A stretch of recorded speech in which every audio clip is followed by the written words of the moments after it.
Good evening, everyone. Welcome to the Horological Society. Welcome to our January 2017 lecture. It's really nice to see everyone here for our very full year of horological lectures. My name is Nicholas Manousis. I'm the president of the Horological Society of New York, and very happy to get things started tonight. So let's go over a few announcements before we get on with the main show. Any new members tonight? I know there's a few that I talked to before. Welcome. Thank you for coming. Thank you very much for coming. Thank you for supporting the society. If you'd like to pick up your lapel pin, you can see me after the lecture. I've got a big bag of them up here in the front. I'd be happy to give you a pin. And thank you again for supporting the society.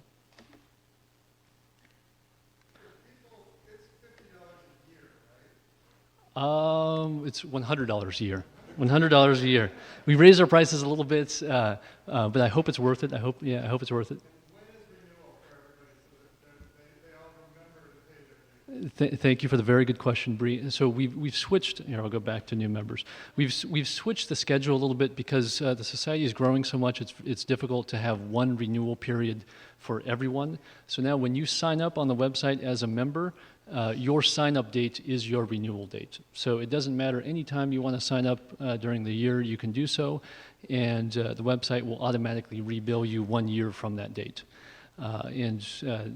What do you get for being a member? You get a spiffy lapel pin. You also get access to video recordings of the lectures. So if you can't make it to a certain lecture, if you're out of town, you can always go on the website and pull up a video recording of the lecture, which we think is very useful. And you're supporting the society and our mission to bring a little bit of horological education here to New York City every month. So if you're not a member, I encourage you to take a look on the website, and I encourage everybody watching online to take a look as well. Tax deductible, yes, thank you. Okay. So the 2017 Executive Committee, I want to take a couple minutes here and talk about the Executive Committee, because every year in December we have an election, and we elect new people to help run the society. And I just want to take a moment to talk about what these people do. The society is a 501c3 nonprofit, and everyone that volunteers their time is really volunteering their time. No one is paid. This is just a labor of love. It's something that we all do because we enjoy it. And there's quite a big staff of people that all contribute in their own way to make the society what it is today. So I'd like to make some announcements and introductions for some new board members. So first off, Michael Foster is our new vice president. Where's Mike? Let's give him a hand.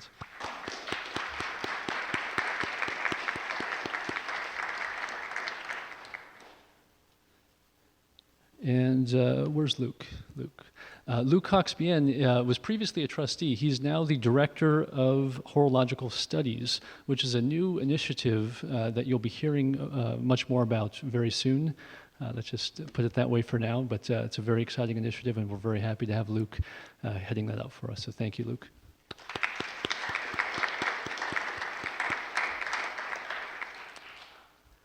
And we have some new trustees as well. Our past president, Ed Heidman, he is a trustee ex officio, and he's also been voted a fellow of the society. Is Ed here tonight? I haven't seen him yet. I don't think he's here tonight, but we will give him a hand anyway. And two new members of the board, new trustees for 2017, Michael Friedman and William Messina. Are you guys here tonight? Yes. Let's give you a hand. Welcome to both of you. So we've got a great group of people that are putting in a lot of time to make the society what it is today, and I can't thank you all enough. Are there any other members of the executive committee that are here tonight that I did not introduce? Krista's here. Krista's our librarian. Hi, Krista. And Walter's here, our recording secretary. Thank you, Walter. And Charlie's upstairs. Yes, Charlie's our treasurer. Thanks, Charlie. So that brings up kind of an interesting point. This is kind of an off night. This is we usually do our meetings on Monday nights. This is a Tuesday night. This is the first time we've ever done a lecture and a class at the same time. So right now upstairs on the 4th floor we have a horological education class going on. And I guess this is a convenient opportunity to advertise those classes. If you haven't taken one yet, I highly recommend it. We have a very professional staff of instructors every Tuesday and Thursday evening here on the 4th floor. You can sign up for the classes on our website. Okay, so save the date, April 3rd. So some of you may have come to the 150th anniversary last year in March, and it went very, very well. And so we thought, let's make this an annual tradition. Let's keep this going every year. And so every April we're going to have an annual dinner. And it's going to be here in the General Society Library. Everyone is invited. There are lots of surprises in store for that meeting, which I'm not going to reveal just yet, but I'm looking forward to seeing lots of people there. So save the date, April 3rd, 2017. So tonight's lecture. We're kind of lucky living in New York. We have access to world-class museums.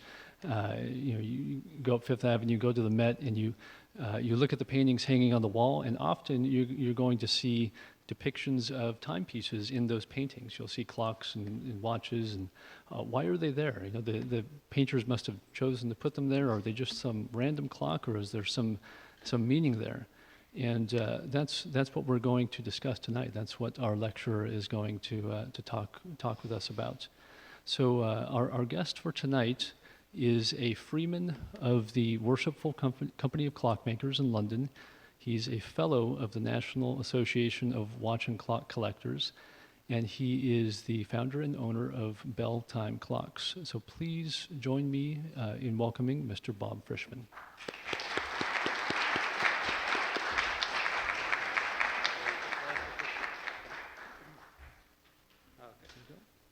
That's always fun when the screen goes dark the second I walk up here.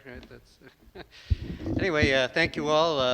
I imported some friends here just in case nobody else showed up, so I'm a special welcome and thank you to people that I begged to come so I wouldn't be speaking to an empty room, but Nick assured me that that wasn't going to happen anyway, that you have good turnouts for these events, so that's great. And we also believe we have a seamless system here where all these pictures are going to just appear as soon as I push the little button, so we will find out. The saga is kind of long and interesting about how I got into this, but I started to see horology and art images, and it sort of took a while for it to sink in. But I think those of us who purchase things at auction probably will commiserate with me most on this first slide, because probably 15 years ago this reverse painting on glass was at auction at Skinner up in Massachusetts. And I thought, oh, that's cool. It's actually a painting with a clock in it. Didn't know anything else about it. And in fact, it was damaged. You can probably see the broken glass. So I went to the specialist there of the painting sale and said, "Yeah, I love that painting. What do you think I ought to leave as a left bid? I really want it." She says, "Oh, there's no interest in this, just whatever you want to leave." So I left, what I thought was an aggressive bid, and of course I didn't get it. And that's probably what happens to a lot of us. We remember best the things that we didn't buy at auction, that we shoulda, coulda, wanted to. So somebody owns this, and it ain't me. But luckily, I was able to snag an image of it from the Skinner auction site, so at least I have the picture of it. And I know nothing else about it, even though I've become more interested suddenly, I guess, after reading a book about imperial Chinese clocks and clockmaking, particularly influenced by the Jesuits who were in the vanguard of people getting into China during the imperial period. So if somebody else recognizes anything about this image, I'd be happy to hear about it later on. So, and to prove that I actually have been here before, that's me there at the piano. I was here for the gala dinner, and I was thinking, boy, someday I hope I can come and speak here. So here I am now, I guess at the same podium, if this one exists, but that proves that I was here. And that's the end of my presentation. Thank you. Now we can move along. I really should start by noting that I'm not the first guy to be interested in this or to do something kind of formal and intensive about it. This is Alfred Chappell, who some of you may know as a horological and art Swiss person who, let's see, who lived 1880 to 1958. And among other interests, he had a book, he produced a book in 1954 on this subject. It's in French, it's black and white images, but he produced a sort of a thin book on this subject where he did unearth and publish many images of art from the past. So I'm not the first guy to be in this, but I might be the second that's doing this as intensively as Alfred Chappell. I keep pushing my laser pointer instead of the advance button. So, and let me just run through a few things I'm not going to talk about, and I'm going to talk about them by not talking about them. But so I'm definitely not talking about clocks that are actually within sculpture or within buildings. Even though this clearly is artistic, it's not what I'm talking about. I'm also not talking about art actually on timepieces. Of course, this is a beautiful 1660 watch that's in the Patek Philippe Museum in Geneva. So I'm not talking about this, except that I just did. Nor am I talking about watch papers, which certainly are examples, I think, of horology and art. Somebody fairly skilled in some cases went to the effort of designing and producing these watch papers. You can see in this case, this one is from Newark, New Jersey, and the next one is from a place called Poughkeepsie. You'll see they maybe had a little problem with how you spell that city's name, but I found that kind of interesting that it was from there and that it was misspelled. And sometimes these watch papers get damp, and that may be why we can't find them in a lot of watches anymore. So this is, again, kind of a humorous approach to horology and art, and there's not going to be too many that are as jokey as this, but there are cartoons, of course, that are art as well. So if you read the caption, you'll see that it's certainly horology related in some fun ways. And then this other New Yorker cartoon from 1947 that probably alarmed me as much as it might some other watchmakers who are in here. When you combine a little kid and a watch and a Christmas and a hammer, those three things together are probably not a good thing to witness.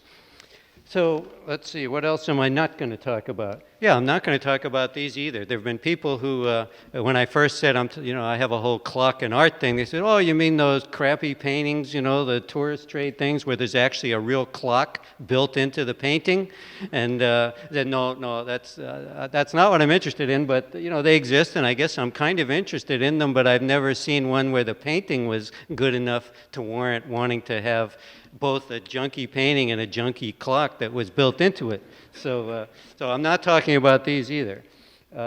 Nor am I talking about actual paintings of horologists. Of course, this is the famous portrait, 1767 portrait of John Harrison by Thomas King, and I believe he's holding the Jeffries watch there, but there may be some people arguing with me about this. So again, no, I'm not talking about paintings of horologists, even when they're kind of bizarre photographs like this one, which is Joshua Wilder. Some of you who know clocks may be familiar with this guy. I assume he was actually as old as he looked, and he didn't just look this way because he tried to fix clocks a long time, but he was up in my area, and this is an example of the kind of clock that he's best known for, these dwarf long case clocks, probably 4 feet tall or so, and we see those with some regularity up in the New England area where I'm from. I live in Andover, Massachusetts, in case you didn't pick that up on my biographical material. nor am I talking about these kinds of paintings, which actually show horologists at work. This is by Charles Spenceley. He sort of an antiquarian, not great painter, but he produced a ton of paintings, and a lot of them have clocks and watches in them. And this is perhaps the most specific, because it actually shows a guy with his feather quill getting ready to oil. I'm not sure what he was going to oil in that clock, but he's getting ready with his oil and feather. Or I'm not going to talk about these kinds of horologist picture, which is these are the 1850 circa traveling salesmen, essentially, the kinds of guys who traveled around Europe with these Black Forest clocks and peddled them as they went. Let's see, we're almost at the end of what I'm not going to talk about. So there's actually clock factories, and this one was in New York City. This was the Smith and Brothers Clock Factory. You can see the address. It was 7.5 Bowery, so it was down there. It was, I guess, an early version of the Flatiron Building almost. It's a triangular building like that. So not only do I have this 1836 print of this clock factory, and I've seen OG clocks and other examples that have the label of this clockmaker in it, but I also came across an 1841 advertisement for the same clockmaking firm there in New York. A lot of times this company, I believe, imported in a way, imported from Connecticut movements and or even whole clocks and just marketed them there, but they're in this case, they're indicating at least that they are a factory. If you go looking for that building today, you're going to see this instead. So don't go down there hoping to find, an OG clock buried in the basement, because it's now a Confucius Surgical Supplies, which I guess sells other kinds of stuff than clocks, I assume. So, and this is, of course, a nice factory image, an early one of the American Watch Company, Waltham, up in Massachusetts. But again, this is not what I'm going to talk about. So, or about actual artist studios where the artist happened to have a clock in his studio. This is almost contradictory, where artists aren't supposed to care about what time it is and all, but some of them were more regular in their routines. And this is Leon Dabo, an artist of the time, and as you can see, he had a mantle clock in his studio. So, we're almost to the end of what I'm not, yes, we're now to what I am going to talk about. And in case a lot of you were getting nervous already, saying, I hope he brings Dolly up. This happens all the time, where people almost can't control themselves because they know that there's clocks in that Dolly painting, and they want to make darn sure that I know that that painting exists too. So I make sure to bring this up early. But this painting has a great story too. It's not just melting watches and what kind of hallucinogen was Dolly on that day when he painted it. The story is that he painted the background, which was the area around where he lived in Spain at the time, but he couldn't figure out what else to put in the painting. And he had a very bad migraine headache, and he went into dinner, and he was served some very soft, runny, smelly cheese. I don't think that's great for migraines, but anyway, he ate it and went back in his studio, and then was inspired to have these drooping clocks too. And I'm sure, as all of you immediately saw too, this is a self-portrait of Dolly. That's what he claimed, and I guess if you actually look closely, you can see that, possibly you could imagine that that is a self-portrait. So this is actually a self-portrait of Dolly with some melting clocks as well, and some ants. So, and clearly he's trying to say something here, and that's sort of works into the fact that the timepieces in almost all of the artworks I'll be talking about from now on are not there by accident. These are not random snapshots where you're just at the family Thanksgiving and you take the picture and there happen to be a clock behind the people and the turkey. The artist had to select everything that went into the image, and clearly in this case he's making a statement. Sometimes the statement is less overt than Salvatore Dali did it. And when I used to see this image all the time, of course, as probably a lot of you had, and I pictured, some big, impressive painting until I actually saw it at MoMA. And this thing is like tiny, so it was kind of a surprise to see it, but this again proves not only that I was at the gala dinner here, but that I was at MoMA looking at this painting too. So, but we're seeing what size it is. And some of this, I suppose I have to say, is genetic too. This is my dad, who's passed away, but he was Dan Frishman. And even though he was a PhD textile chemist, both my parents loved art and in fact had an art collection and an art gallery, a commercial art gallery on Cape Cod that they ran for some years. So I think there was no interest in clocks certainly, but there was an interest in art.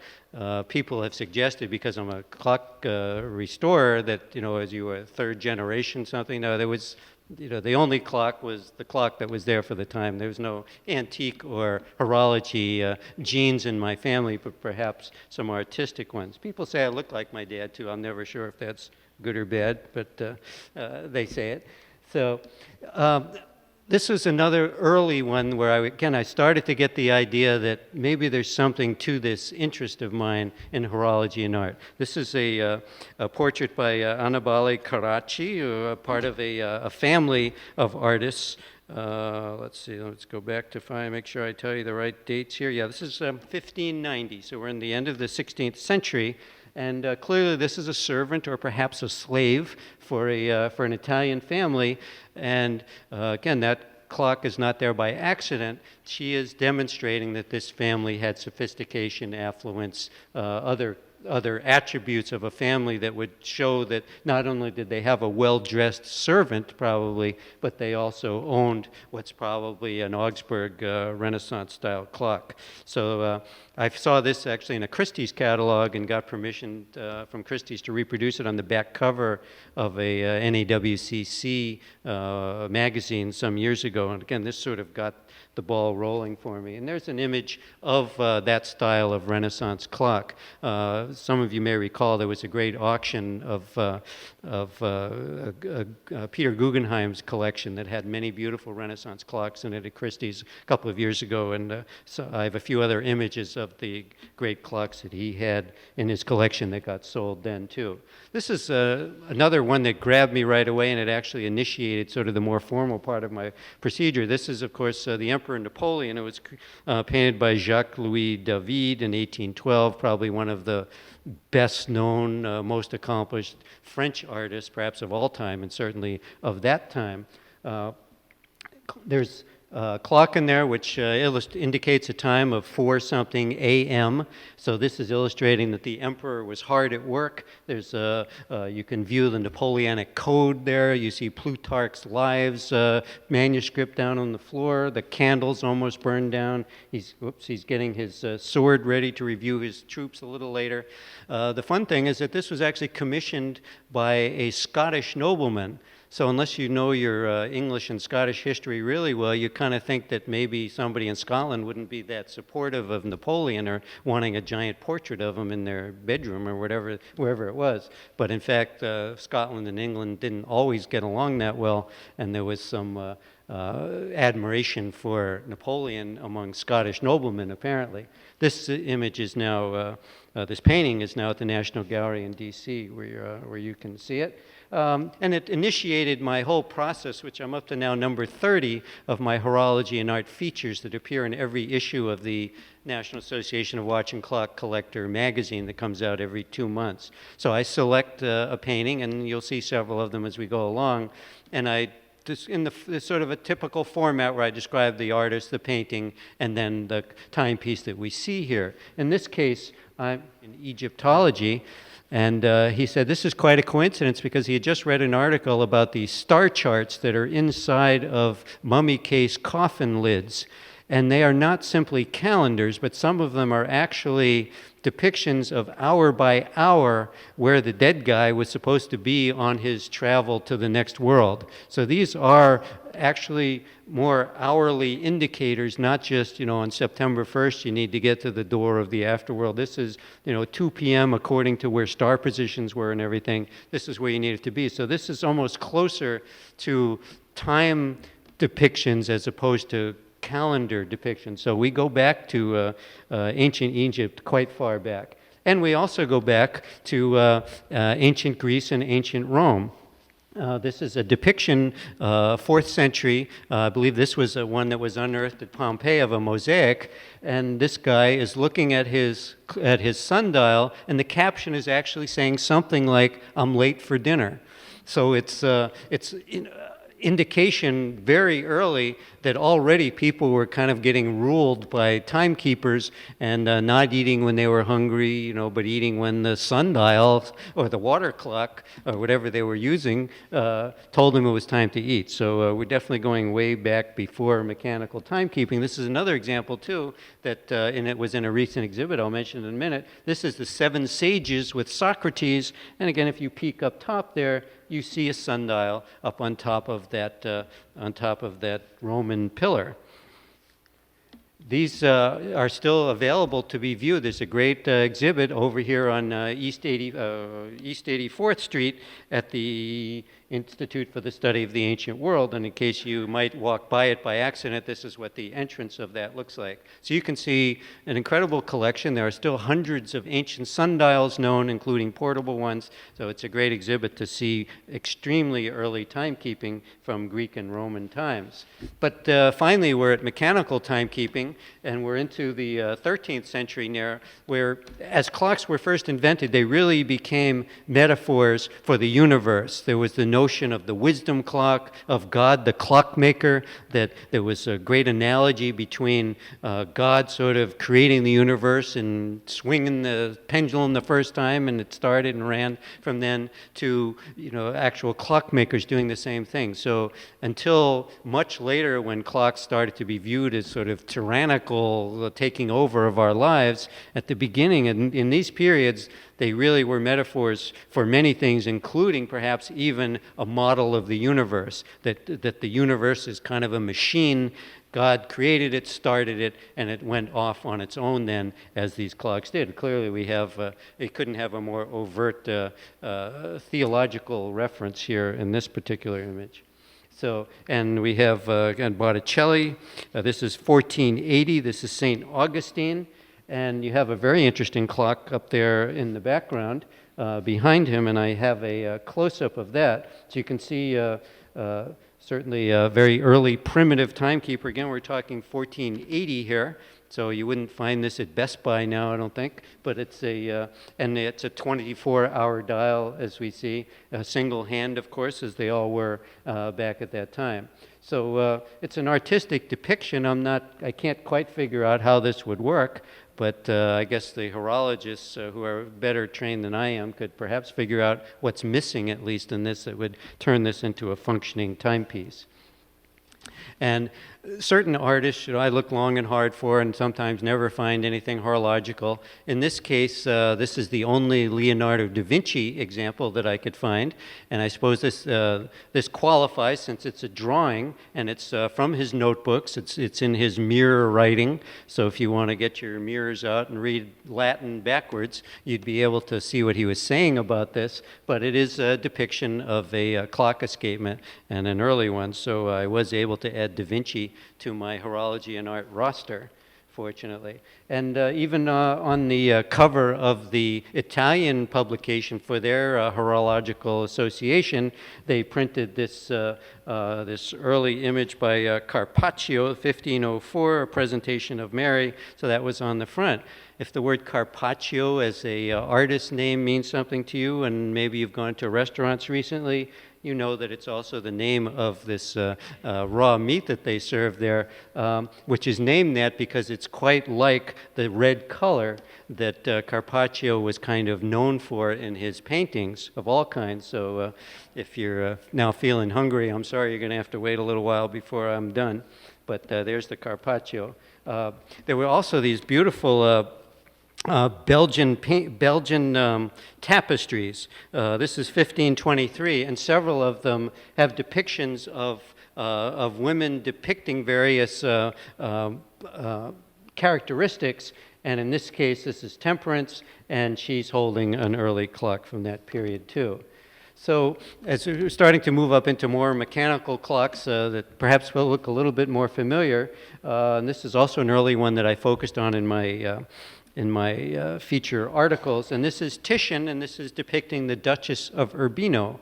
So again, you see that this is not a busy scene at all. This is a portrait by Titian that doesn't include many details, but certainly the clock is there taking an important position. You can see her lens in the background here through the open window. Her little spaniel is watching, and she's well dressed, of course, and she was actually in charge of Urbino. Her husband got in some trouble and was exiled, so she was running the place then too, and the clock is there to indicate not only that she was sophisticated and rich, but that she was also disciplined and was running the place in kind of an orderly way, and she had this clock there perhaps to decide, when certain things were supposed to happen in Urbino. And even her little pooch there is keeping an eye out, but it's the clock perhaps that's helping her to run Urbino.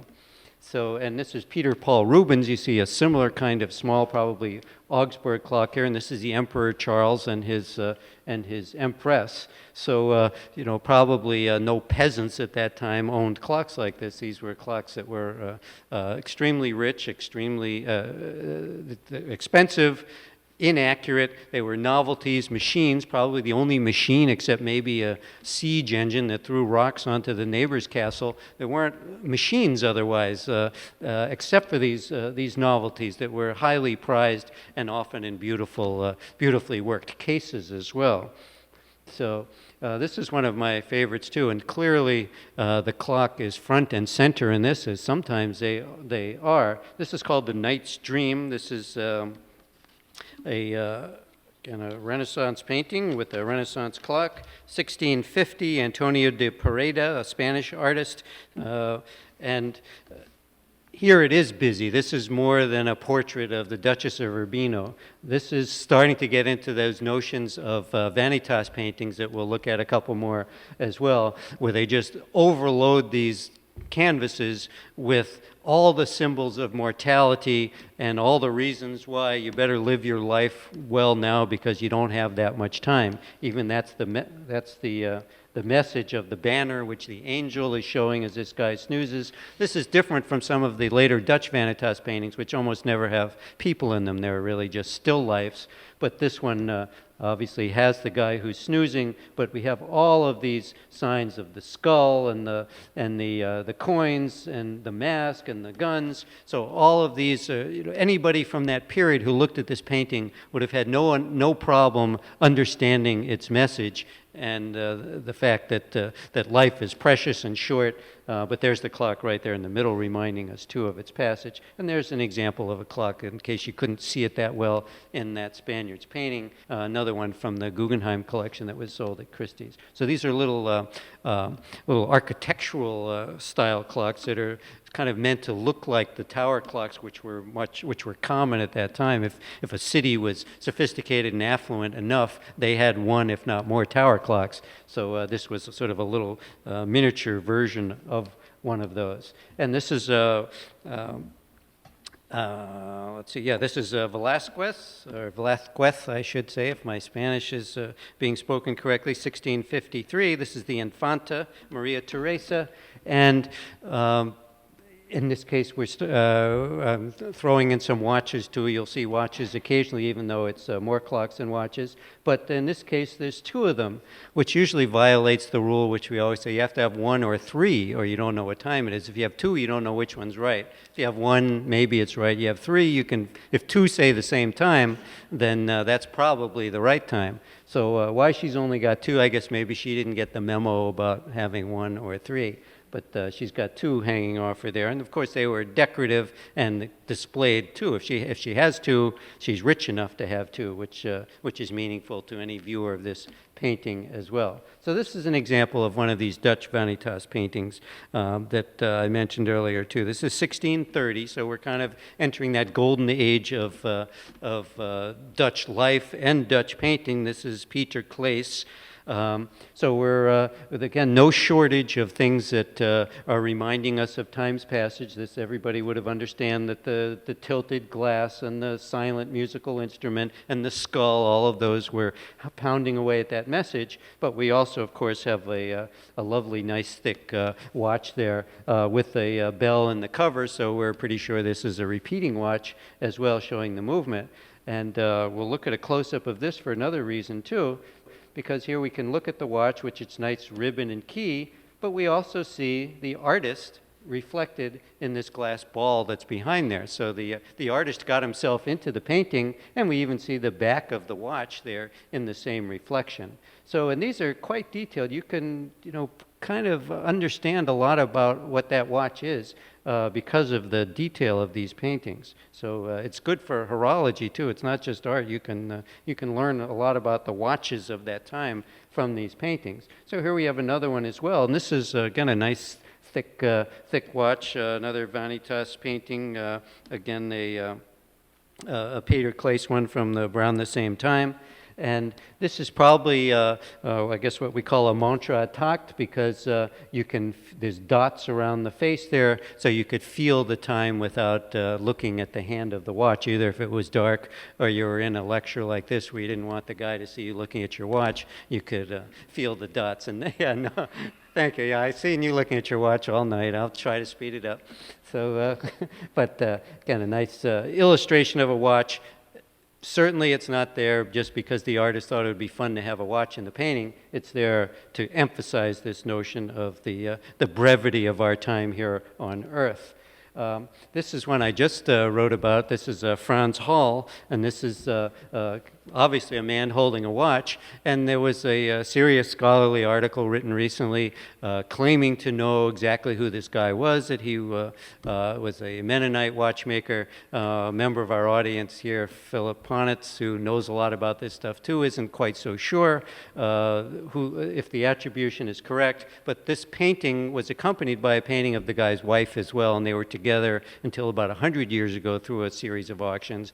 And now she lives in Stockholm, and this guy lives at the Barnes Institution down in Philadelphia. It's kind of odd that this is at the Barnes, because as you may know, it's full of all kinds of Impressionist paintings there, particularly Renoirs, boatloads of Renoirs there. So I'm not sure why this ended up at the Barnes, but I guess somebody who understands Albert Barnes might tell us a little bit better too. Another artist that I looked long and hard for and finally found one example was Rembrandt. Certainly I've been to a lot of museums and looked at a lot of Rembrandts and never found one with a clock or watch in it, except for this grisaille. This is actually, it's the only known preliminary drawing for an etching of Rembrandt's, and this is in London in the National Museum. So this is showing Christ before Pilate. This is a famous scene that's worked out by other people, other artists as well. Ecce Homo, here is man. He's kind of holding Christ up for ridicule among the crowds, but he's showing, of course, in the background, a large tower clock in the back, which is obviously atavistic, but it was in there. So this is the drawing, and we can look. And we think he got the inspiration because this is the clock in Venice. The artist Rembrandt never went to Venice, but he probably saw illustrations of this clock in Venice. So we think this is where he got it. And not only do we think that because of the arch and the nature of it, but also this is the clock face in Rembrandt, and you notice he has the 6 at the top. And that's also where the 6 is on that clock in Venice. So, and it's kind of arbitrary, if you think about it. It's only convention that we put the 12 at the 12 at the top, and that always hasn't been the case. But there's also scriptural reasons for why the 6 is at the top and why the single hand of the clock is pointing there. So again, this is on the preliminary, the grisaille, the drawing. When the etching was finally produced, the clock was gone. So we're thinking, somebody said, Rem, they didn't have clocks back then. And, oh, you're right. And he kind of got rid of it after that. So that same arch is there, but the clock now is gone. Of course, this is reversed because it's actually the print that was made from the drawing. So we got Rembrandt. So there's certainly other fun ones from the Dutch period as well. This is a marriage deliberation. The prospective bride is peeking through the door as these gentlemen discuss who's going to marry who and when, but we have a great Dutch clock up on the wall above them. And Yoink Stain, who of course is one of my favorites as well too. He's a great illustrator but painter of Dutch households, and he did these kind of unruly middle-class households so that rich, more orderly Dutch households could scorn them. So they could have this in their house and say, oh, thank God we're not like this. We've got money, but we don't have, you know, the pig eating food here and everything being spilled and the wife dozing and the husband, you know, with his mistress or a prostitute there. And we actually have an old Quaker, and we know he's a Quaker because we have a quacking duck up on the shoulder, so that's been described as the way we know he's a Quaker, and a nun there who are kind of oblivious to it all. But up here we have the wall clock, the Dutch wall clock. So this is just preceding the time of the introduction of the pendulum. So we're pretty sure that this was not a, this is 1663, but again, it doesn't really matter whether this had a pendulum or not. There's a clock up there, and there's a monkey playing with the clock. And monkeys at that time were metaphors, symbols of lust. So we have, you know, again, full of all kinds of indications about why this is a bad household. When we recently were in Holland, we were told it's actually said in there, if you have a messy house, you have a Yoink Stain kind of house, or you have a Yoink Stain house. So it's everybody in Holland kind of understands what that means from these kinds of paintings. William Hogarth also did a lot of paintings that have clocks in them. In this case, this is it was an admonitory kind of thing too. He put messages, sort of morality, social messages in paintings. And in this case, this is 1759, and the title of it is "The Lady's Last Stake," where she's actually being told that you know, he'll front her the money like for one more hand of cards, and if she loses other things as well. So we have a clock up there, but note the clock here with the Cupid holding the scythe up top, because we see it in this other painting here over on the side. It's a little darker here, and sometimes we're playing spot the clock with these paintings, but usually we can find them pretty soon. But we have the same Cupid with this, but this is a painting by Hogarth of the Graham children. Graham ran a hospital in London, and this was his family. So we have the clock there, and there's a lot also going on in here with the cat that's attracted to the bird.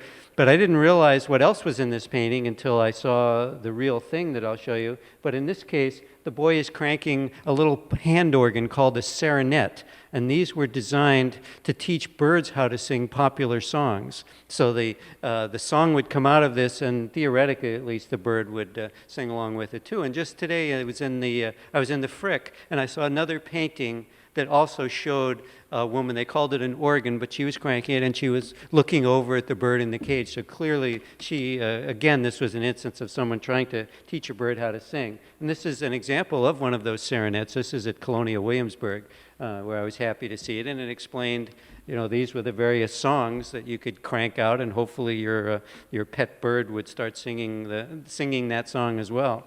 So I don't know if it works or not. Does anybody here have a bird they've taught how to sing, you know, a Beatles song? Probably not, but we'll find out.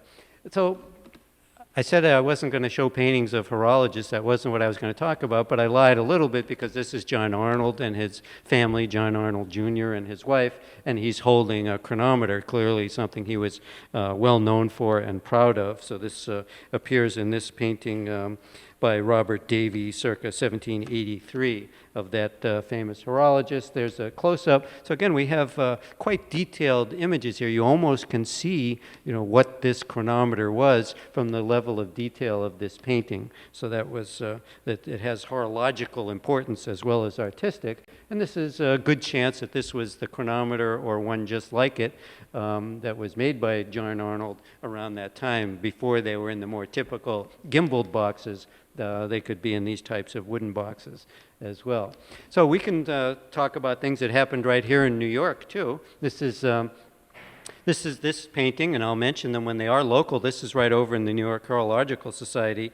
This is an 1850 painting by John Enninger, but he's recounting one of the tales that came from earlier Dutch occupation or Dutch settlement of this area. This is the story about Peter Stuyvesant and the cobbler. So Peter Stuyvesant, he was running the colony with kind of a firm hand, and this cobbler was ranting about how things weren't being run well. So according to the legend, Stuyvesant comes by and holds his watch up to the guy and says, "Hey, fix this watch."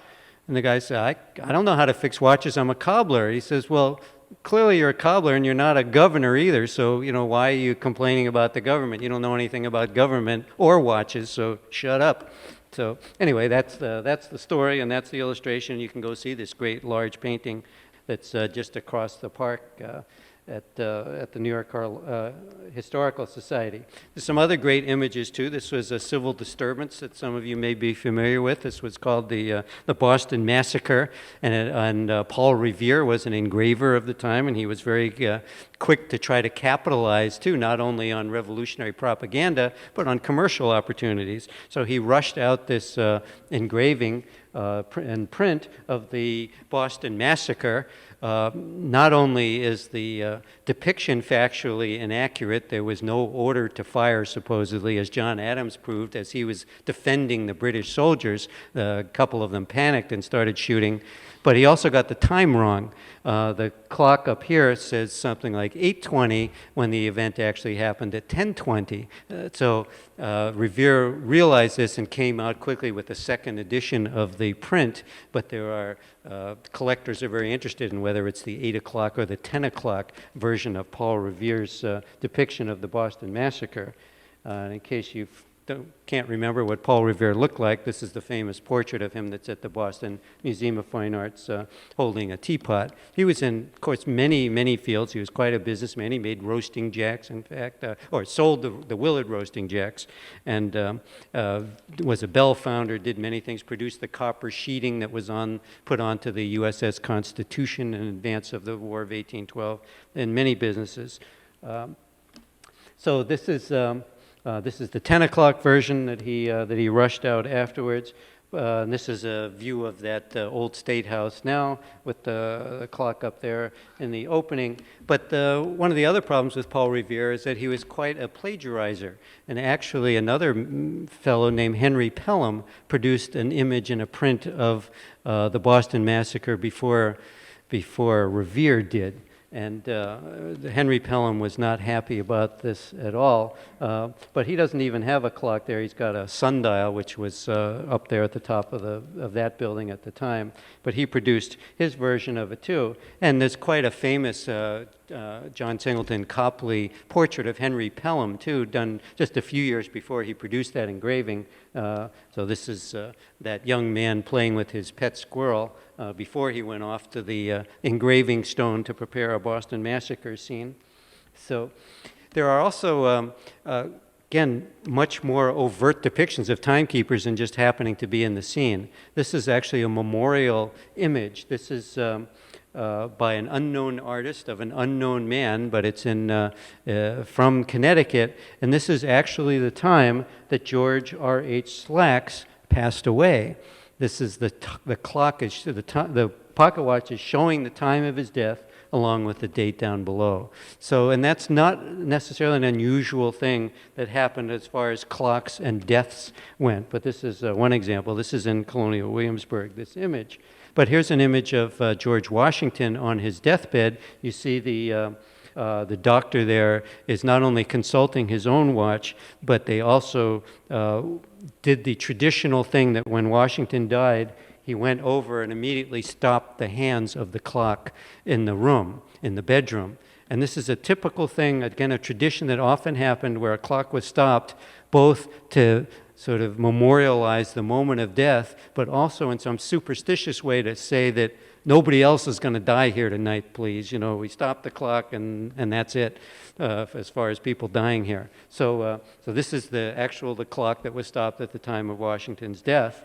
Let's see, yeah.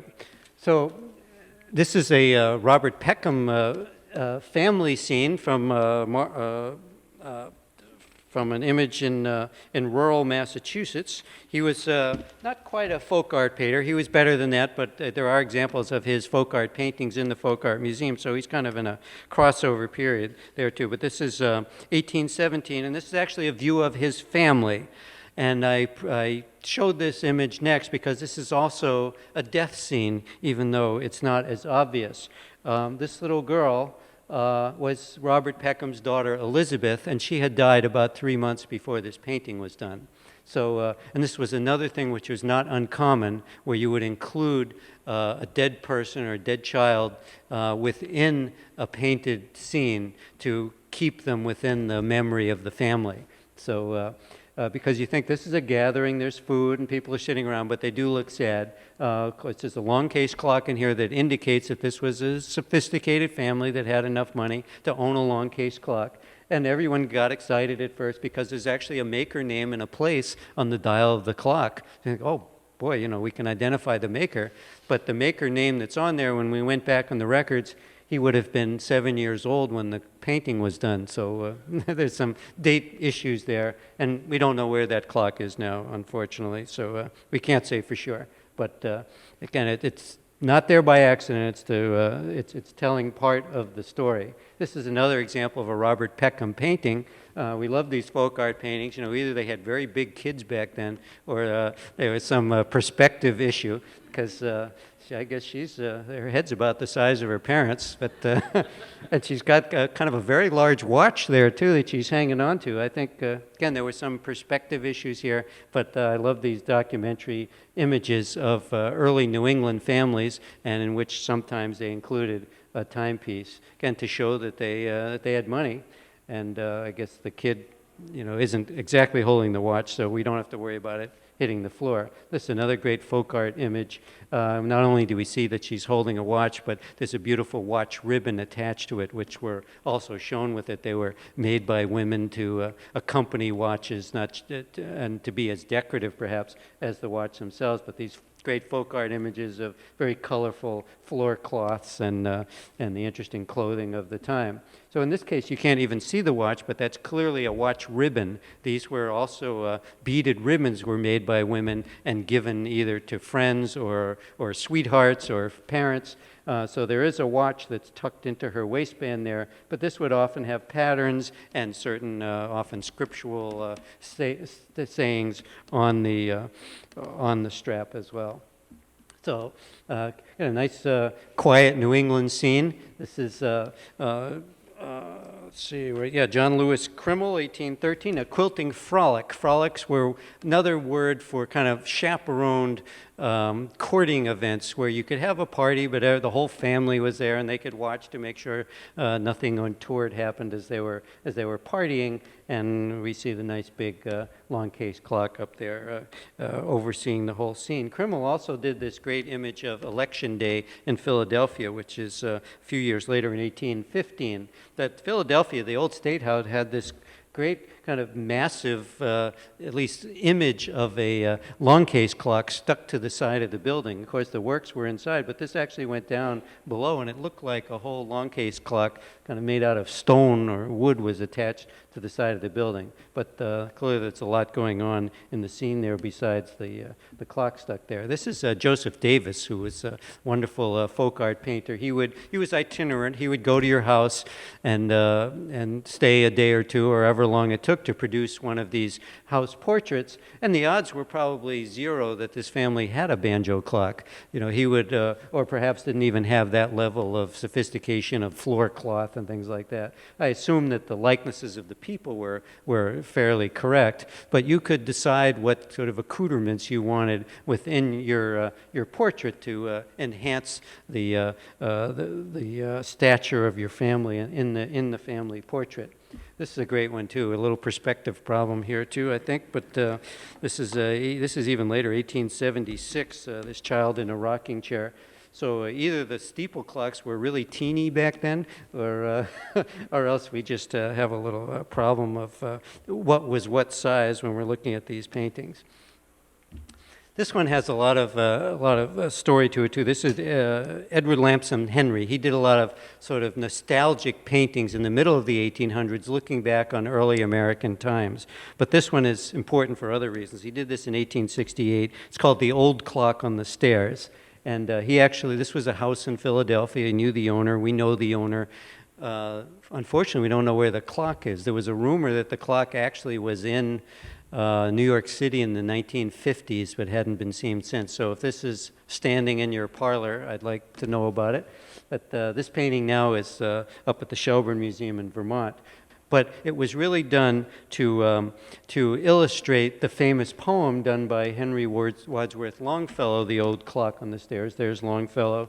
And this is the clock, just the first couple of stanzas, but it's about this clock that was kind of the heartbeat of the family, and every stanza ends with forever, never, never, forever, which is picking up the sound that the clock makes as it ticks along through the history of this family. The clock was actually not Longfellow's.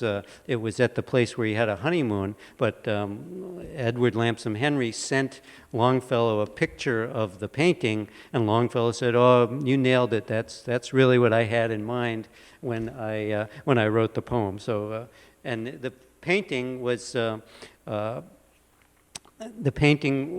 popular item at the 1876 Centennial Exhibition in Philadelphia, and it also led to the song "My Grandfather's Clock," which is why we all now call long case clocks grandfather clocks, because it was based on an 1876 song by Henry C. Work called "My Grandfather's Clock." So this is another New York painting. This is also at the New York Historical Society. It's called "Just Moved." You can see it there, and you see the clock up on the top after they've arrived, but they've got the steeple clock ready, and there's a close-up of it along with some other family items which they're still unpacking. So another artist that I really hope to find a clock in, and finally did in this paintings over at the Met, this is Thomas Eakins, and this is called "The Chess Players." And we see, kind of dimly in the background, we see what's probably a French marble clock on the mantle behind these guys. So I do have a Thomas Eakins, which I'm happy to have.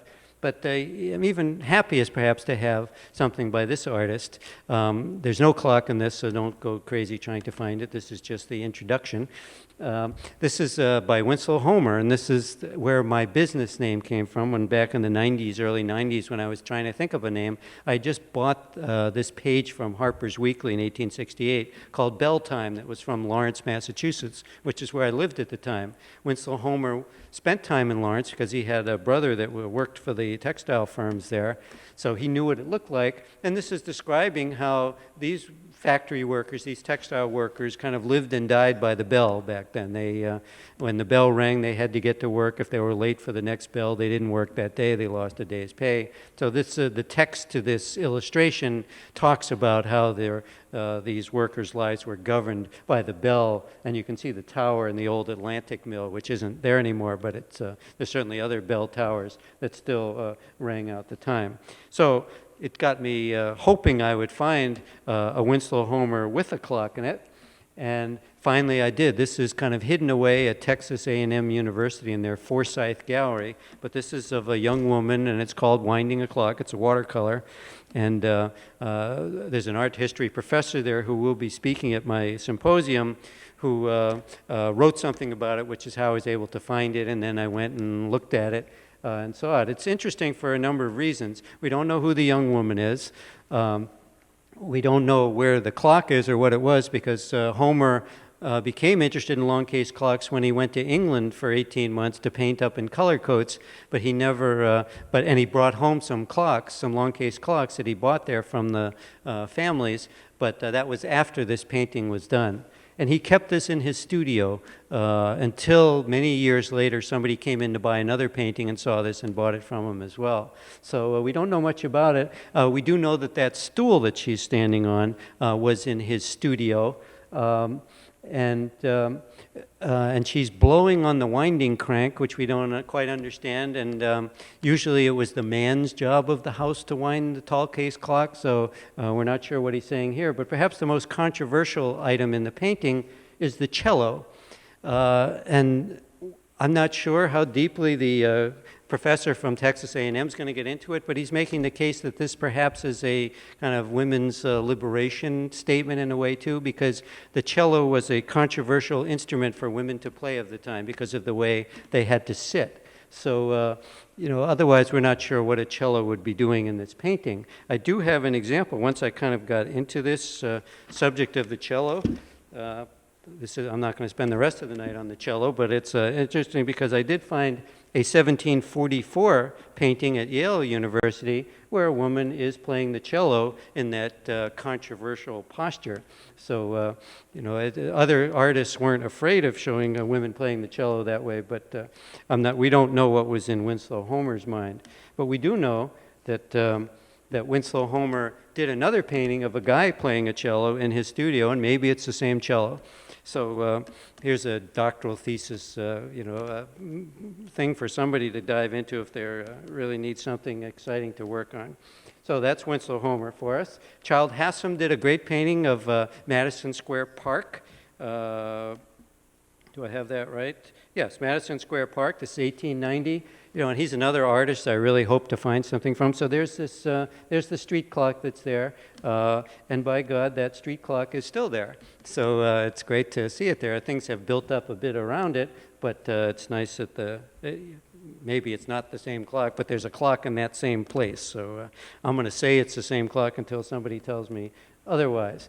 There's these other kind of moralistic paintings too. This one, there's a lot happening in this painting as well, and the clock certainly plays a role in it. This is 1853. This is at the V&A in London. This is called The Awakening Consciousness, because William Holman Hunt, a painter of the time, he wanted to illustrate the issue of kept women.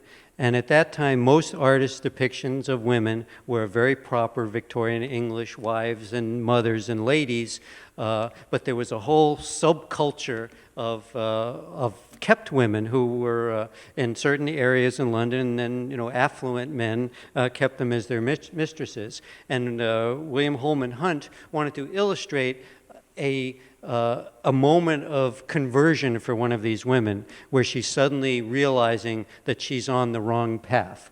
So this is a mirror, and she's seeing the bright sunlight through the mirror. She's getting up with kind of a transfixed look. The song, the cat attacking the glove, all of these things are kind of telling the fate that she's likely to suffer if she remains in this kind of life that she's living. But according to Hunt, she's seen the light, and it's called, again, The Awakening Conscience, where she's going to change her life. In real life, William Holman Hunt knew this woman, and she did not reform. So I guess the painting wasn't effective as far as getting her to reform, but maybe, and Holman Hunt actually took a lot of flack for this painting because he was painting something that people really didn't want to talk about. So it was controversial at the time. But it was enough of an interesting painting where Loudon Wainwright decided to put it on the cover of one of his CDs. So it lives on in another form as well. So, of course, we get some sort of funnier things too occasionally too. These were a series of paintings done in 1903 by Cassius Coolidge. They were cigar advertisements. So you can see all the dogs here are smoking cigars. There's a clock in the background. It's obviously, I believe, 1:10 a.m. And this guy here, the name of the painting is A Friend in Need. He's passing an ace over to his buddy there. And this isn't the only example of animals playing poker. We get another example here from a New Yorker cover of the reindeer who at 10 or 12 don't want their poker game interrupted by Santa. So we're seeing that as well, and a lighter note. But getting heavier suddenly too. This is Paul Cézanne. This is the Black Marble Clock, 1869. Cézanne was a conflicted guy. His father wanted him to be a lawyer like he was, or a banker. He wanted to be an artist. His mother helped him. But through much of his life, he struggled with doing the right thing or doing the artistic thing, the sort of man-made versus nature kind of things too. So this is almost a similar kind of vanitas painting. It's an example of a painting with the clock with no hands, which is not unusual because we don't want you to, in this case, think about what time it is. And if there's no hands, you sort of realize that time is not relevant to the message here. But we have the clock, we have the vase, we have man-made things, but we also have flowers, a lemon, and a very prominent seashell too, which is creating this juxtaposition of organic kind of versus man-made things here. And this Cézanne grew up in Aix-en-Provence, and his boyhood friend was Émile Zola, and we know that that black marble clock actually was Émile Zola's clock. So we don't know if his studio, if his clock had a big seashell next to it or not, but at least he borrowed the clock from Zola to show it. Again, Van Gogh, I hope to find a clock, and this is the very famous painting, The Night Cafe, that's at Yale, showing this scene near the end of Van Gogh's life. It's obviously after midnight. Things are getting kind of shimmery and unstable here. This is the owner of the cafe where Van Gogh said you could have a lot of criminal thoughts here as well. But this painting also is kind of documented as a motivator for Tennessee Williams' Streetcar Named Desire scene. He was affected by this painting, and one of the actors who played Stanley Kowalski at one point said this even looks a little bit like Tennessee Williams, so maybe that's a stretch, but it's kind of interesting to have the fact that Tennessee Williams kind of envisioned this kind of shimmery, dark, drunken interior, and it inspired perhaps the scenes from Streetcar Named Desire. And this is an example of that type of Morbier bakery clock that we saw on the wall of that Van Gogh painting. Edvard Munch, too, we know him from The Scream, of course, but later in life he did some more introspective things. This is called Between the Clock and the Bed. No hands on this clock, too, as you can see. But this is shortly within a year of when he passed away, but he was trying to decide whether he should keep working as shown by the clock, or whether he should just get in bed and rest until it was time for him to pass on. And we even see, because of the shadows and the sunlight, we see a cross there at his feet, which isn't there by accident. And we see other kind of symbols of his questions about mortality and what he should be doing with his final days on Earth. This is Matisse, the Red Studio. And of course we see the clock there, and that kind of French clock probably was in his studio. Matisse was focusing much more on color here than he was on the contents of his studio, but we do have a clock there. And Marc Chagall, too, has several paintings showing this Vienna regulator style of clock that was in his home when he was growing up in Eastern Europe, in the Jewish area, before he and his family fled. And he has a lot of paintings that kind of are memories of those early years in Eastern Europe, in which that clock played a role. So we see it there. So, and I'm sorry, the Red Studio is Matisse. Did I say Matisse? I hope I did. Anyway, because this is Magritte. We have a few from Magritte because here he's playing with the notion that language is arbitrary. And we know he was French, of course, but this is in English. This is 1935, The Interpretation of Dreams.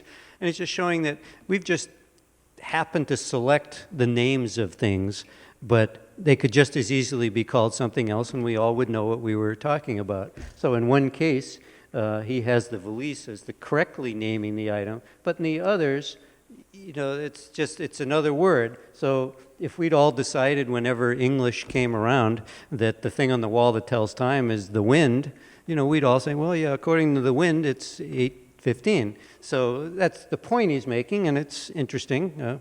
and allows me to raise the issue as we show this painting. This is perhaps the more famous Magritte painting. This is Time Transfixed, and this is a giant painting. When I saw this, it's huge, and you can almost walk into it. It's really a powerful image, but of course, showing that French marble clock with the train coming out of the fireplace. There's trains coming out of fireplaces everywhere, I think, but at least in his imagination there were. And this is a very odd, also a Magritte, a later one, in 1948, one where there's a watch. I'm not sure what else is going on there. There's a lot of pipes and and sort of a strange guy.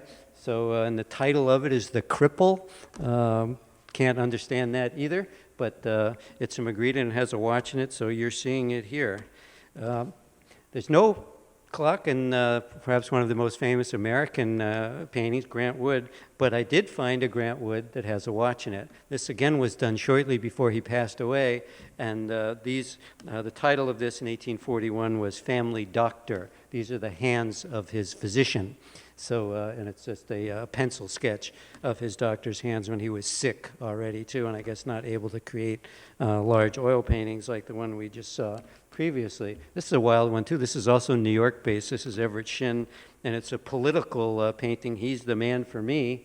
Somehow this kid with the alarm clock hanging on his neck is campaigning. I don't know what for, but that's someone else to find out. One of my favorites, and here this is Edward Hopper. We find several Edward Hopper paintings with clocks in them. This is titled 7 a.m. You can go see this one at the Whitney. It's there. And obviously here the clock is front and center. There's nothing subtle about this. And we know because his wife took very careful notes. There's notebooks that still exist at the Whitney that describe each painting and when it was done and which kind of paint was used and why it was done. So this is, she remarks on the contrast between the very white store and the very dark kind of threatening woods behind it. We don't really know what this store sells. Clearly they believe it's in Truro, Mass. He spent his summers on Cape Cod, so this is a storefront there, but what was happening there. And in preliminary sketches, there was a woman looking out of the upstairs window.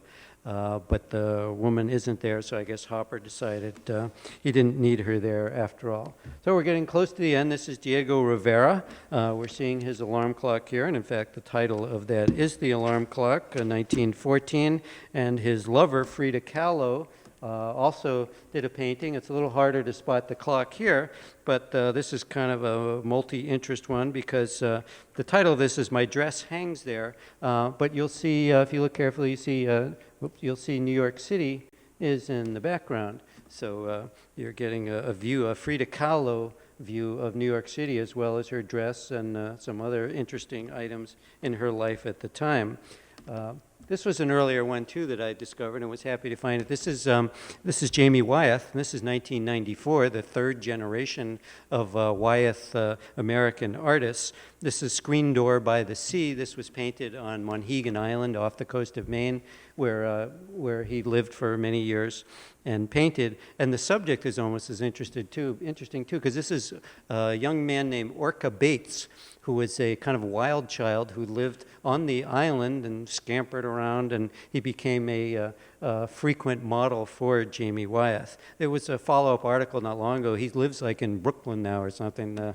He no longer scampering around Monhegan, but there are these paintings of him as a Jamie Wyeth subject early in his life. And even Robert Rauschenberg has a series of these reservoir paintings where there's clocks actually built into the canvas. So there's also fine art photography. We won't talk a lot about that, but the argument sometimes still persists about whether some photos are art or just documentary. In this case, probably both. This is Matthew Brady. I've spent a lot of time looking for Matthew Brady photographic images with clocks because he had this clock called the Reaper. He had it in his studio, and if you were a sitter, you could decide to have the clock in the picture, probably to make yourself look sophisticated or smart.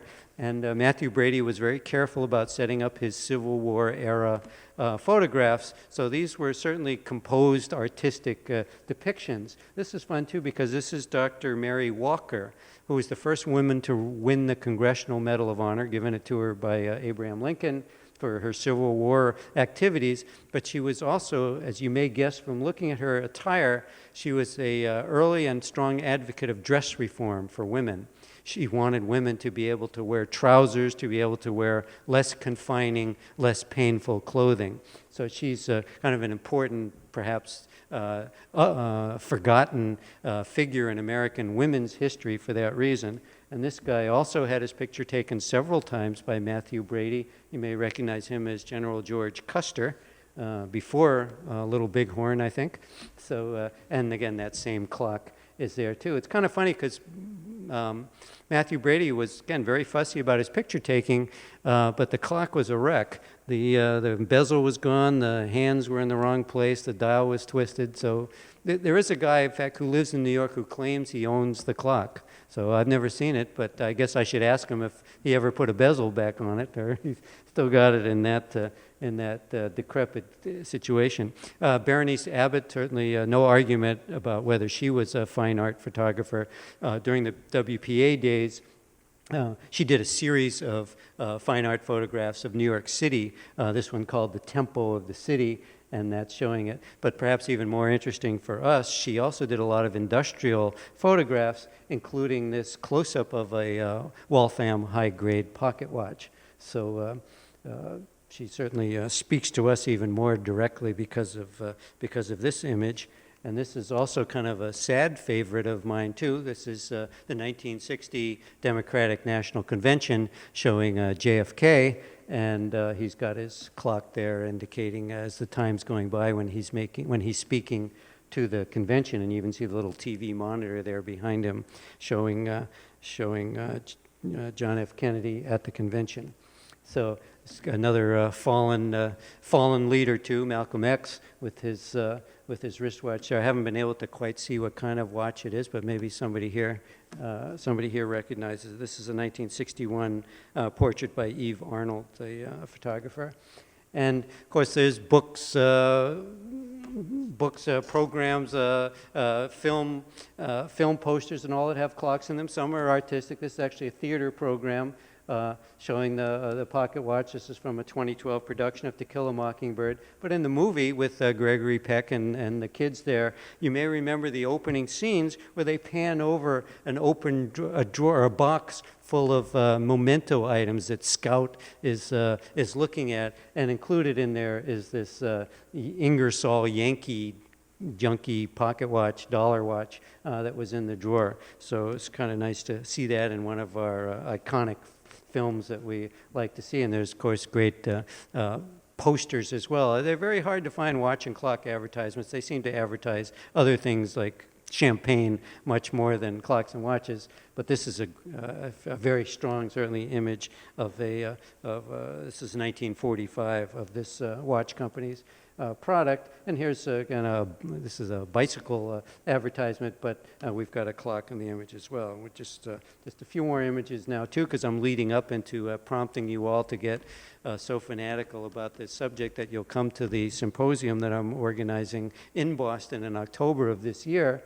This is a railroad tourism poster, which showing some of the iconic sites in Boston. It's at the Museum of Fine Arts in Boston is where the event will be, and there's brochures up front indicating some of the art history speakers I have who will be teamed up with horologists, so it will be even deeper. There will actually be people who know what they're talking about with art, who will be talking about these paintings, and then we'll have horologists talking about even more specifically about the clocks and watches we see in those paintings. If you come to this symposium, you'll also get to have dinner at the Harvard Club in Boston, which is a venerable old institution. And even in these tapestries that hang up there, there's some tower clock images, which I didn't pay to put there. They were already there when I booked the room for that October event. So finally, this is another painting that's at the Met. This is a view of people at the top of Mansfield Mountain in Vermont, the tallest mountain in Vermont. And this group has climbed to the top, but it's starting to get late, as this guy is telling us, and we'll see a close-up of him. He's holding his watch up because, as tonight, it's starting to get late, and these folks need to get home before it's too dark and cold.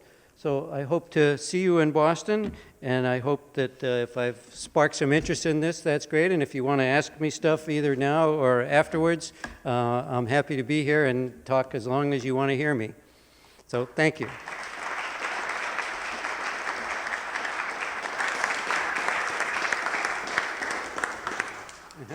Was that okay? Absolutely. I could start over if you did. Thank you, Bob, very much. If anybody has any questions for Bob, raise your hand. I'll bring the microphone to you.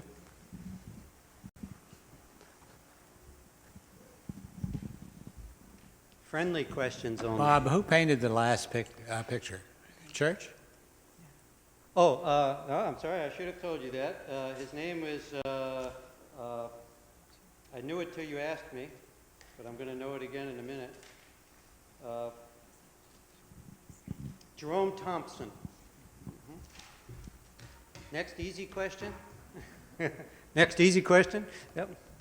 Great. Bob, I've got a question for you. So if someone wants to go to one museum to see the most amounts of horology and art paintings that you showed us tonight, which one museum would you recommend? There isn't one. I think I should have mentioned at the beginning, because this is a point I like to make, is that even though I've got a lot of them, these are not common. And I can go to entire museums, I can go to auction after auction and not find one. And there's reasons for that. One is that so many paintings are landscapes or portraits, so they wouldn't be appropriate. And also during a long period of time, in the Romantic period particularly, clocks and watches really were the enemy for a lot of people who felt like already even in the 18th century and the 19th century, that society had gotten too industrialized, too much ruled by the clock. So the last guy, the last thing that an artist was going to put in a painting that was supposed to make you feel good was a clock or a watch. So they didn't do there. So I guess if there were a ton of these paintings, I wouldn't be standing here and it wouldn't be that interesting, because we would have already, known about a lot of them. But it really is, it's both thrilling and frustrating, because again, you can hope to see one, and I guess it's also debilitating in a way too, because I'll rush by all the Rembrandts with no clock, in order to find something in a distant room where there's a clock that's just a little blur in the background. So it happens that way too. But I think clearly the Met's big enough, and there are examples there. But I guess someday there'll be the New York Horological Society Gallery, which will have hundreds of these in it. Right? I hope so too. Any other questions?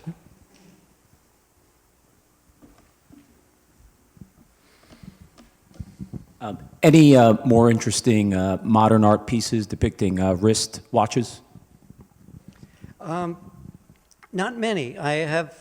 There were a few that were so small I took them out, and even I think there's some of that same syndrome I talked about, where clocks and watches are viewed as oppressors and they shouldn't be depicted in art. So I don't have many examples there. Of course, if you go back 100 years, there's trompe-l'oeil paintings that have watches and clocks in them, where it looks like the watch is actually hanging there. I've had those, but even harder to find, or if they're in there. I have a Paul Klee, that shows a kind of a clock in there. And I have some others where once you're told that it's a clock, but not a lot of examples. Unless you're trying to look like specifically like the Malcolm X portrait, with his wristwatch. There is a great Thomas Hart Benton one where he's standing with his wife at the beach and he's got a wristwatch on. But again, tougher to find, and the timepiece itself isn't that clear. But I think still, nobody is arguing with me that a lot of people view timepieces as oppressive, and that they don't belong in art. Unless it's documentary, or unless it's metaphorical, where the clock's in there sort of proving the fact that the clock is evil and that your life's being oppressed by having it around a lot. Probably the wrong audience to say that in, right? Bob, great speech tonight. Thank you for coming out and talking to us about horology and art. I wanted to know your thoughts on Christian Marclay's The Clock, the 24-hour exhibit that's on at the Boston MFA at the moment. Yes. Yeah. I tried hard to get that projected during the time of the symposium, but there were gallery problems where it couldn't be done then. I saw it some years ago, too, when it was at the MFA for a while. I haven't done the all-nighter, so I haven't seen all of it. I've probably seen 7 or 8 hours of it. In case not all of you are familiar with it, this is a real-time, 24-hour collection of thousands of clips from television and movies, which show a clock or a watch, and the clock and the watch is depicting the same time that it is in the room where you're viewing the film. So the film is actually a clock, because you don't have to look at your watch. If Humphrey Bogart is holding his wrist up and it says 8:10 on his wristwatch, that's the time it is in the room. I mean, I think it's a brilliant work of art. I believe it's a work of art, but it's just, I mean, I'm incredibly frustrated because you can only see it when the museums choose to show it. Those are the restrictions that Christian Marclay dictated. He actually had a team looking for these clips for about 3 years. He spent another couple of years editing into this beautifully seamless flow of these TV and movie images, some extremely familiar, some unknown, but all with those clocks in there. But it's just so frustrating because you want to be sitting there at home with your pause button, and you want the index, and oh, what's that movie? And you want to go see it. And also, I guess, I'm trying hard to understand why he as an artist, needs to nail this down so tight, that we have to stand in line and stay up all night, and if we want to see the good parts. But I respect the work, and I hope I live long enough where either he releases it or, there's bootleg where, not me, but somebody's in there, with his Google glasses filming the whole thing and then making the index. People have made an effort that stabs at indexes where people try to, sit in there and write down real fast what's flashing by. Because some of the takes, you might have 3 seconds, but some might be 23 seconds. So you have a shot at it. But again, I love it, but frustrating.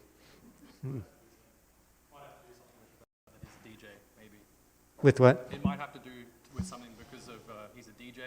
That's his profession outside of that as well. Ah, interesting. Yeah. Maybe why it's so hard to get into. Yes. All right. Well. It's brilliant. Yes. Yeah, I love it. I saw an earlier thing he did called Telephone. It was 7 minutes. It was the same thing with movie clips, and you just see, like Gina, Lola, Bridget, hello, hello, and talking. Oh yeah, okay, and then it keeps jumping, and it's just phone after phone call after phone call. But this clearly is way more than 7 minutes. Mm-hmm. All right. Do you have a holy grail of artists that you're looking for that you haven't found yet, depicting horology in their art? Dolly, I think. No. I've found so many now that I didn't think I'd find, so I guess I can't answer that quickly. Da Vinci certainly would have been one because he painted so few things, so finding that sketch was a great coup. But, and I probably don't want people to tell me those names because then I'll be, frustrated into thinking I haven't found them yet. But I'm just kidding. If any of you have a favorite artist and you want me to find one with a watch and a clock in it, I would try. But so many artists, would never have painted anything. They didn't paint interiors. They didn't paint, a scene that would have a clock in it anyway, like Vermeer. But actually, Vermeer, the answer is yes, I do have one. Vermeer, come to think of it. Yeah, because his stuff, he's from that age of Dutch painting. Why he couldn't have eased my frustration and had, a little, even half a clock, up there behind the pearl earring lady, that would have been great. So yes, Vermeer. All right, thank you. Let's give Bob a hand. Thank you, Bob. And I do have a list, so, I don't know if you can keep this and post it too in case people, want to, when they view it later and they want to know what it was. Absolutely. So that'll be there for you. Wonderful job. Thank Thank you. Thanks, Nick.